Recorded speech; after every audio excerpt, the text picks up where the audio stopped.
What's strange is that even now, years later, I still don't know if I did the right thing. Some people say I was brave, others say I was cruel. And honestly, I can understand both sides. If you've ever been betrayed by someone you trusted, you know the hardest part isn't the lie. It's realizing the person you trusted never existed in the first place. My name is Claire. And this all started with my best friend Hannah. Chapter 1: The friend I trusted more than family. I met Hannah during my first week of college. We ended up in the same dorm building. At first we didn't have much in common. She was loud and outgoing. I was quiet and kept to myself. She made decisions without thinking. I planned everything, but somehow we clicked. Over the years, she became more than a friend. She became family. At least that's what I believed. When my dad passed away, Hannah drove 6 hours just to attend the funeral.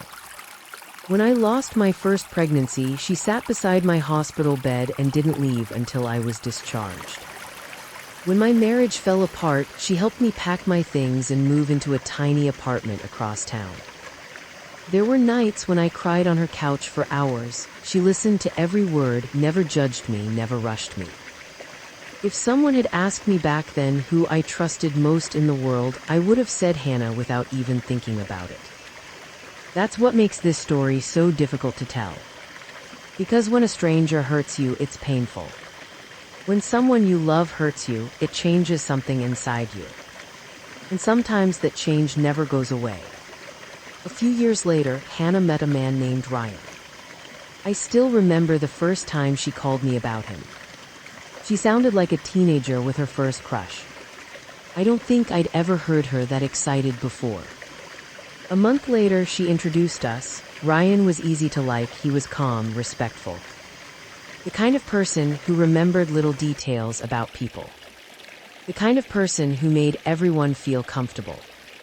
The more I got to know him, the happier I was for Hannah. For the first time in years, it felt like everything in her life was finally falling into place. Then Ryan proposed. And of course, Hannah asked me to be her maid of honor. I said yes before she even finished asking. There was never going to be another answer. She was my best friend. I would have done anything for her. Looking back now, that's probably what scares me the most. Because sometimes the people we're willing to do anything for are the same people who end up hurting us the most. Chapter 2: 8 months before the wedding. Once the engagement was official, wedding planning took over our lives. For 8 months, every conversation seemed to be about flowers, invitations, guest lists, or seating charts. Most people would have hated it. I didn't. I genuinely wanted everything to be perfect for Hannah. I helped her choose the venue, I met with vendors, I organized schedules. I handled problems before she even knew they existed. Sometimes Ryan would joke that I was doing more work than the actual wedding planner. Maybe he was right, but I didn't mind. That's what friends do. At least that's what I thought. During those months, I also got to know Ryan much better, not in a romantic way, not even close. We simply spent a lot of time coordinating wedding details, phone calls, text messages, last-minute changes, the usual things. The more I talked to him, the more convinced I became that Hannah had found a good man. Which made what happened later even harder to understand. Because if anyone seemed happy, it was Hannah. If anyone seemed excited about the wedding, it was Hannah. There were no warning signs, no obvious problems, no dramatic fights. Nothing that suggested her life was about to explode. Then one afternoon, about 6 weeks before the wedding, she asked me for a favor, a very small favor. At least that's what I thought. She called me while I was leaving work. "Hey, can you stop by my apartment?" she asked. "I need an old photo box from the top shelf in my closet." That was it, a simple request. Something that should have taken less than 5 minutes. If I had ignored that phone call, none of this would have happened, because inside that box, I found something Hannah never intended for me to see, and the moment I read it, I realized I had never truly known my best friend at all. Chapter 3, the letter inside the box. At first, I almost didn't open it. The photo box was sitting on the floor beside me. I found the pictures Hannah wanted, but as I was putting everything back, I noticed an envelope tucked underneath a stack of old magazines. There was no stamp, no address. Just a name written across the front, Marcus. My stomach tightened. For a second, I convinced myself it had to be another Marcus. It's not exactly a rare name. But something about it felt wrong. I can't explain why, it just did. I should have put it back, I know that. But curiosity is a strange thing. Especially when something doesn't make sense, so I opened it. And within seconds, I wished I hadn't. The letter wasn't long, only a page or two, but it was enough, more than enough. The first few lines felt like a punch to the chest. Because there was no question who it was written to. There was no misunderstanding, no room for interpretation. She was writing to my husband, not Ryan, not some other Marcus, my husband. The man I had been married to for 11 years. The man Hannah had spent holidays with, birthday parties, family dinners, the man she called a friend. I sat there reading the same paragraph over and over, trying to convince myself I was misunderstanding it. But every time I read it, the words stayed the same. She missed him. She thought about him constantly. And she hated pretending that nothing had happened between them. Nothing had happened between them. Those words kept echoing in my head. Because they meant something had happened. Something I knew nothing about. Something both of them had hidden from me, for years. I don't know how long I sat there, 10 minutes, maybe 30, time felt strange. The apartment was completely silent, but my mind wasn't, it was racing. Trying to put together pieces that suddenly looked very different, little memories, small moments, things I had ignored, things I had explained away. Things that now seemed impossible to ignore. Like the time Hannah knew details about an argument Marcus and I had never told anyone about. Or the time he defended her during a disagreement and got strangely angry when I questioned her. Back then I thought nothing of it, now I wasn't so sure. I folded the letter and put it back exactly where I'd found it, then I drove home. The entire way I kept hoping there was some explanation, some reasonable explanation. Because the alternative was something I wasn't ready to face, not yet. Chapter 4, questions I was afraid to ask. That night, I barely slept. Every time I closed my eyes, I saw the letter, every sentence, every word, every lie, or what I thought was a lie. The next morning, I almost called Hannah, almost, but I stopped myself. What was I supposed to say? Hey, I found a letter in your closet. Were you sleeping with my husband? That conversation wasn't going to end well. So instead, I did something I wasn't proud of. I started digging. At first, I told myself I was just looking for answers. Looking back now, maybe I was looking for proof. Proof that I wasn't losing my mind. Proof that I had a reason to feel betrayed. Over the next few days, I went through old messages, old photos, old emails, years of memories.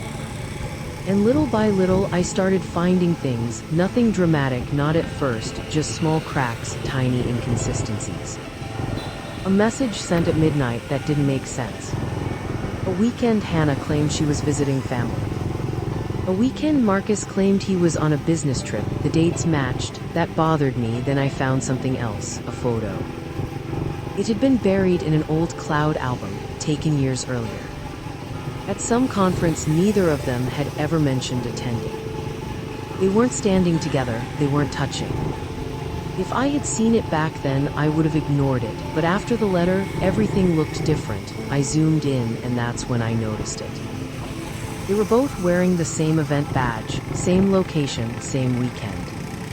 The same weekend Marcus supposedly wasn't even in the state. I remember staring at that picture for a long time. Not because it proved anything, because it didn't, not really. But it was the first moment I stopped asking if something had happened. And started asking how long it had been happening. That's a very different question. And once that question enters your mind, It's almost impossible to get rid of it. A week later, I found the answer, or at least part of it. And that was the moment everything changed, not just for Hannah, not just for Marcus, for me too. Because until then, I was still deciding what to do with the truth. After that day, I started thinking about revenge. Chapter 5, The Proof I Couldn't Ignore. A week later, I found what I had been looking for. Or maybe what I had been afraid to find. It happened completely by accident. I was searching through an old backup drive from my previous laptop. Most of it was useless, tax documents, photos. Random files I hadn't looked at in years. Then I came across a folder labeled Vegas 2018. At first, I didn't even remember what it was, then it came back to me. A work conference Marcus had attended. The same conference from that photo. The same weekend Hannah supposedly spent visiting relatives. My hands were shaking before I even opened the folder. I don't know why. Maybe deep down, I already knew. Inside were dozens of photos, hotel lobbies, restaurants, conference rooms, nothing unusual. Then I found a short video, 23 seconds long, no audio. Just someone recording from a hotel balcony. The camera moved across the pool area below. People were walking around, talking, laughing, and then I saw them, Marcus and Hannah, sitting together. Alone, not across from each other, not like co-workers, not like friends. The way they looked at each other told me everything. I must have watched that video 50 times, maybe more. I kept hoping I'd see something different. I never did. That was the moment I stopped looking for explanations. That was the moment I accepted the truth. Something had happened between them, maybe once, maybe for years. I still didn't know, but I knew enough. And somehow that hurt even more, because now I had a choice. I could confront them, I could walk away, or I could do something else. Something I never imagined myself doing. For almost 2 weeks I told nobody, not my sister, not my coworkers, nobody. I carried it around like a secret weight tied to my chest. Every day Hannah texted me about wedding plans. Every day I answered like everything was normal. Every day Ryan thanked me for helping. Every day I felt guilty because Ryan had no idea, none. As far as I could tell, he genuinely loved her. He trusted her completely, the same way I once had. That was the part that kept bothering me. Ryan wasn't the reason my marriage failed. Ryan wasn't the one who lied to me. Ryan wasn't responsible for any of it. Yet he was about to walk into a marriage built on a secret. A secret he didn't even know existed. Some nights I'd sit in my apartment staring at the ceiling for hours, trying to decide what the right thing was, and the truth, I couldn't figure it out. If I told Ryan, I'd destroy the wedding. If I stayed silent, I'd be helping Hannah hide the truth. Neither option felt right, neither option felt fair. Maybe that's why I waited so long. Because sometimes people think revenge begins with anger. It doesn't, at least not for me. It began with confusion, then disappointment, then sadness. The anger came later. Chapter 6, The Conversation That Changed Everything. 3 weeks before the wedding, Ryan called me. At first, I thought it was about seating arrangements. Instead, he asked if we could meet for coffee, just the two of us. That wasn't unusual. We talked plenty of times while planning the wedding. Still, something about his voice sounded different, tired, distracted. When I arrived, he was already there. Staring into a cup of coffee he hadn't touched, I sat down across from him. For a few seconds, neither of us said anything, then he looked up and asked a question I wasn't expecting. "Do you think Hannah is happy?" I remember blinking. "Of course," I said. "Why wouldn't she be?" Ryan forced a smile, then looked away. I don't know, that answer stayed with me. Because it sounded less like a statement and more like a fear. For the next hour we talked, mostly about the wedding. But every now and then Ryan would mention something strange, little things. Things that didn't seem important on their own. How Hannah had become distant lately. How she'd started hiding her phone. How she'd disappear for hours and brush off questions, nothing dramatic, nothing that proved anything. But enough to tell me he felt it too, something wasn't right. The entire time we talked, I kept thinking the same thing, tell him, just tell him right now, end this. But every time I opened my mouth, I stopped. Because once those words were spoken, there was no taking them back, no fixing anything, no pretending, no wedding, no future, nothing. When we finally stood up to leave, Ryan thanked me for listening. Then he said something I'll never forget. He laughed a little before saying it, like he was embarrassed. Honestly, Claire, if there was something I should know, he paused, you'd tell me, right? I froze for 1 second, maybe 2. Then I smiled and said the biggest lie of my life. Of course, that night I barely slept. Because for the first time I realized the wedding wasn't weeks away anymore. It was coming, fast and sooner or later. I was going to have to make a decision. Chapter 7. The decision I couldn't undo. The week before the wedding was chaos. Everyone was busy, everyone was excited, everyone seemed happy. Everyone except me. Every morning I'd wake up and tell myself the same thing, just get through today. Then tomorrow you'll decide what to do. But tomorrow kept becoming another tomorrow. And the wedding kept getting closer. I wasn't sleeping much anymore, I wasn't eating much either. Even my coworkers noticed something was wrong. I blamed stress. That was easier than explaining the truth. Because how do you explain something like this?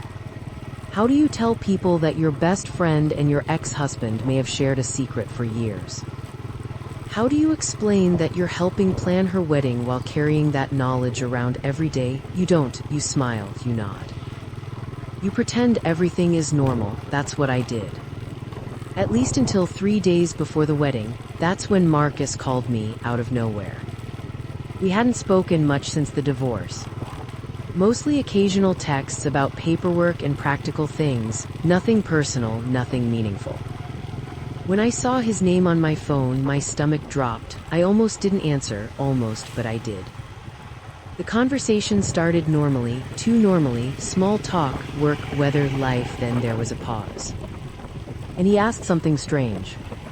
How's wedding planning going?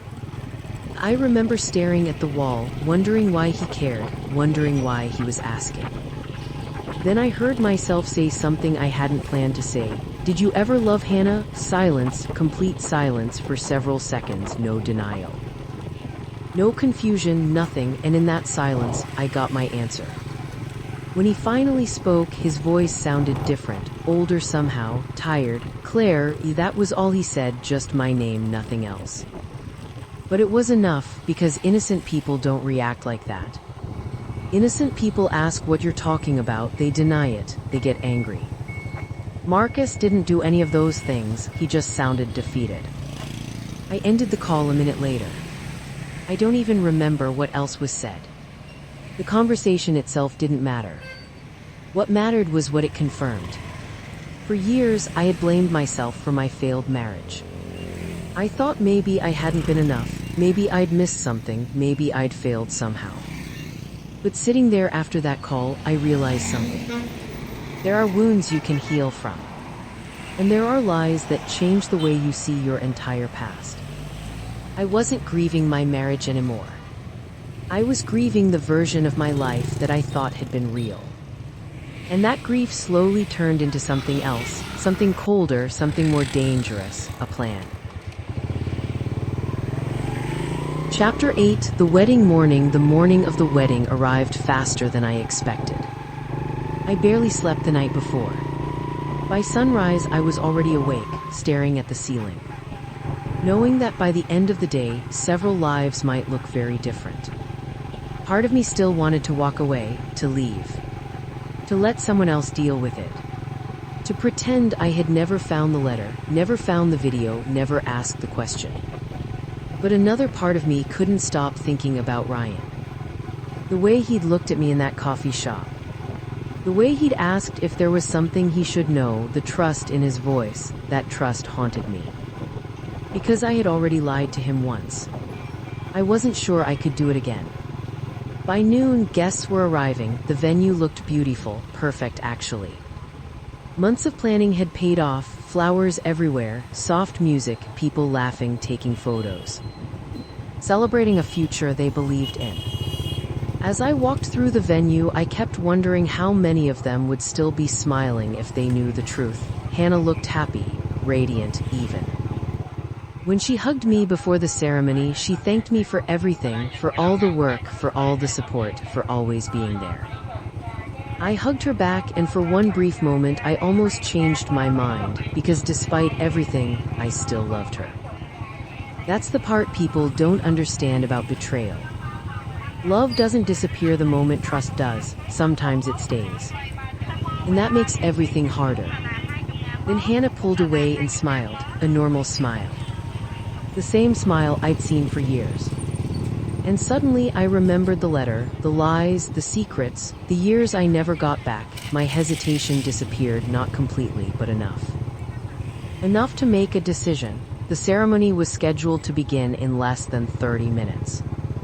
And for the first time since finding the letter, I knew exactly what I was going to do. The only thing I didn't know was what would happen after. Because once the truth came out, there would be no way to put it back. And I was about to tell it in front of everyone. Chapter 9, the 10 minutes that changed everything. The ceremony was supposed to start at 4 p.m. At 3:37, I found Ryan standing alone near the back entrance of the venue, checking his phone, adjusting his tie, looking nervous. The way most grooms do before a wedding. For a moment, I just watched him. Thinking about how easy it would be to walk away, I could have said nothing.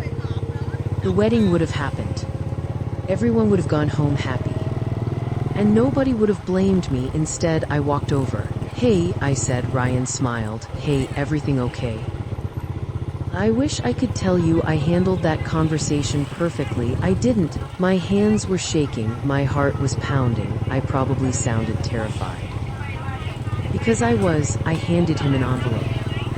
Inside were copies of the letter, a few screenshots, and a photo from that conference years earlier. Ryan looked confused. "What is this?" I took a deep breath. Then I said the sentence I'd been carrying around for weeks. "I think there's something you deserve to know before you get married." That's all I said. Then I walked away. I didn't stay. I didn't explain. I didn't try to convince him. The decision was his. The truth belonged to him. What he did with it was up to him. About 10 minutes later, everything fell apart. Guests started whispering. People were looking around, checking their phones, asking questions. The music stopped. One of the bridesmaids rushed past me, then another. Nobody seemed to know exactly what was happening. Only that something was wrong, very wrong. A few minutes later, I saw Hannah. She was walking quickly toward one of the private rooms. Still wearing her wedding dress, still holding her bouquet. But she didn't look like a bride anymore. She looked scared. And somehow, seeing that hurt more than I expected. Because beneath all the anger, beneath all the betrayal, she was still Hannah. The girl I'd known for 12 years. The girl who once sat beside me in a hospital room. The girl who knew every version of me. For a second, I almost followed her, almost, but I didn't. Instead, I stayed exactly where I was, and waited. 20 minutes later, Ryan came out, alone, no smile, no anger, no dramatic scene, just silence. He walked through the venue, while hundreds of eyes followed him. Then he stepped onto the small stage where the ceremony was supposed to happen. The room went completely quiet. "I appreciate everyone being here today," he said. His voice was calm, too calm. "But there won't be a wedding." That was it. No details, no accusations, no explanations, just one sentence. And suddenly months of planning disappeared, like it had never existed. Some guests gasped. Others started asking questions. A few people stood up. Nobody understood what was happening, except 3 people, Ryan, Hannah, and me. As people slowly began leaving, Hannah finally found me. I've replayed that moment thousands of times, even now. She walked straight toward me, tears running down her face. And before she even spoke, I knew she knew it was me. You told him. It wasn't a question, I nodded. For several seconds, neither of us said anything, then she laughed, a short, bitter laugh.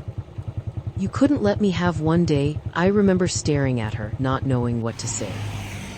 Because part of me understood exactly what she meant. And another part thought she had no right to ask. One day, I finally said, "You had years, Hannah." The moment those words left my mouth, I saw something change in her face. Not anger, not guilt, something else, something closer to sadness. Then she said something I wasn't expecting. Something that would keep me awake for months afterward. You still don't know the whole story. And then she walked away, leaving me standing there more confused than ever. Chapter 10, The truth I never expected. For weeks after the wedding, I convinced myself Hannah was manipulating me. Trying to make me feel guilty. Trying to avoid responsibility, trying to rewrite history. That explanation was easy, comfortable even. The problem was, I couldn't stop thinking about what she'd said. You still don't know the whole story. What whole story? What was I missing? The answer came 2 months later. When Hannah finally agreed to meet me, one last conversation, just the two of us, no shouting, no accusations, no wedding guests, no lies. At least that's what I thought. I had no idea that conversation was about to change everything I believed about both of us. Chapter 11, Hannah's side of the story. I almost canceled. 3 different times, actually. Part of me didn't want to hear anything Hannah had to say. Because if she lied to me for years, why would I trust her now? But another part of me needed answers, real answers, so I showed up. We met at a small coffee shop halfway between our apartments. The kind of place where nobody pays attention to anyone else. Hannah was already there when I arrived. For a second, I barely recognized her. She looked exhausted, not just tired, broken. The wedding had been canceled 2 months earlier. And somehow she looked older. Like she'd aged years instead of weeks. Neither of us hugged, neither of us smiled. We just sat down and stared at each other. Finally, Hannah spoke. You think Marcus and I had an affair? It wasn't a question. I laughed, not because it was funny. Because I couldn't believe she was saying it out loud. You wrote him letters, you hid things, you lied to me. I found proof. Hannah nodded. I know. Then she looked down at her coffee.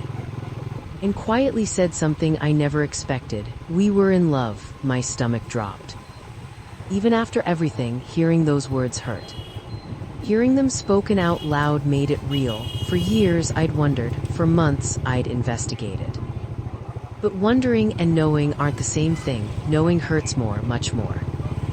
I sat there waiting for the rest. The confession, the details, the explanation. Instead, Hannah surprised me again. We were in love. But we never slept together. I stared at her. I didn't believe her, not for a second. She must have seen it on my face because she nodded again. I know how that sounds, but it's the truth. I wanted to argue. I wanted to call her a liar, but I stayed quiet. Because deep down, I needed to hear everything. Not just the parts that supported my anger, all of it. According to Hannah, it started years before my divorce. Back when my marriage still looked happy from the outside. Apparently Marcus had been talking to her, a lot, at first about normal things, work, life, stress, then about our marriage. Problems I didn't even know he was discussing with other people. The more they talked, the closer they became. And eventually feelings developed. Feelings they both knew were wrong. Feelings neither of them admitted publicly. That's what she claimed. I wasn't sure if I believed it. Maybe she was telling the truth. Maybe she was rewriting history. I honestly didn't know anymore. Then Hannah told me something that caught me off guard. Marcus wanted me to leave with him. I looked up. What? She nodded. He asked me more than once. For the first time that afternoon, I saw tears in her eyes, and I said no. I didn't know what to do with that information. Because if she was lying, she was very convincing. But if she was telling the truth, Then the story I'd built in my head wasn't complete, not even close. Chapter 12, the part I never knew. For the next hour, Hannah told me things I had never heard before. Things Marcus had apparently told her, about our marriage, about our arguments. About how unhappy he claimed he was. I hated hearing it, every second of it. Because I wasn't there to defend myself. I wasn't there when those conversations happened, I only had Hannah's version. And maybe that was the problem. For years I'd only had my version too. Then Hannah said something that completely changed the direction of the conversation. Claire, she hesitated. I wasn't the reason your marriage ended. I immediately shook my head. Of course you were. No, her voice cracked. No, I wasn't. Then she told me something I had never known. The year before my divorce, Marcus had already hired a lawyer, a divorce lawyer. Months before I ever found out. Months before Hannah and I discovered they had feelings for each other. Months before any of the letters, months before everything. I felt like the ground shifted beneath me, because if that was true, then maybe my marriage had already been dying. Maybe it had been over long before I realized it. Maybe I had blamed the wrong person for years. Or maybe Hannah was simply trying to protect herself. I honestly couldn't tell. And that uncertainty bothered me more than certainty ever had. When our conversation ended, neither of us got closure. There was no dramatic reconciliation, no forgiveness, no clean ending. Just two women sitting across from each other, both carrying years of pain. Both convinced they had been hurt. Both believing they had lost something important. As Hannah stood up to leave, she looked at me one last time and asked a question I still think about today. If you had known your marriage was already over, she paused. Would you have destroyed my wedding? I didn't answer because I didn't know. And maybe that's the real reason this story has stayed with me for so long. Not because I found the truth, but because even after finding it, I still don't know what the right thing would have been. Maybe Hannah betrayed me. Maybe Marcus betrayed both of us. Maybe I saved Ryan from a marriage built on secrets. Or maybe I destroyed something that could have survived. I honestly don't know. What I do know is this: a wedding ended that day, a friendship ended too. And years later, I'm still not sure which loss hurt more. So let me ask you something. If you were in my position, and you discovered what I discovered, would you have told Ryan before the wedding? Or would you have stayed silent? And after hearing Hannah's side of the story, do you think I did the right thing? Because the truth is, I'm still trying to figure that out myself.